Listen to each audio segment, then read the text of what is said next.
I'm Sarah Burtch with Brockvilleist News, and here are your top headlines today, June 5th, 2026. A Gananoque resident is facing impaired driving charges following a single-vehicle ATV collision on a trail just outside of town.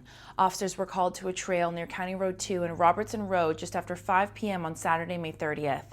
A passenger was ejected and sustained serious injuries before being transported to a regional trauma center. Police say the operator did not sustain any major injuries. However, investigation revealed their blood alcohol concentration to be over 3 times the legal limit. Peyton Brewster, 24 of Gananoque, was arrested and charged. In other news, MP Michael Barrett introduced a private member's bill this week aimed at improving access to service dogs for Canadian veterans.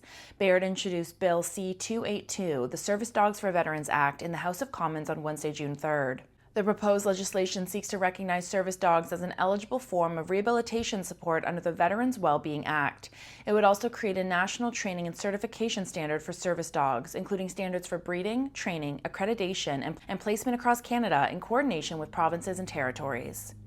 After a successful inaugural year, the St. Lawrence Writers' Festival is returning to Brockville this September with an expanded lineup of acclaimed Canadian authors, new literary genres, and a renewed commitment to creating meaningful connections between readers and writers.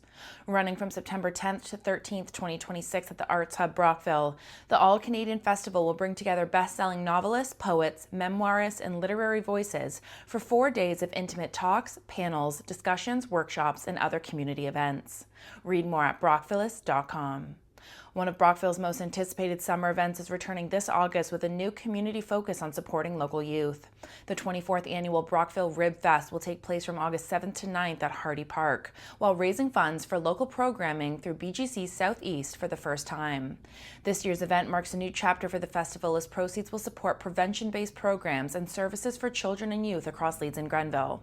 A Gananoque resident was set to ask council to consider bringing the town's long-closed BMX track back to life, arguing the facility could play an important role in improving youth recreation, physical activity, and social connection. Schuyler Earl was to present a delegation at Wednesday night's council meeting, urging the town to consider reopening the BMX track at 600 King Street East as part of future budget discussions. In a letter to council, Earl argues that outdoor recreation opportunities are increasingly important as communities grapple with rising concerns about youth mental health, social isolation, and screen time. For more on these stories and other local news, visit brockvilleist.com.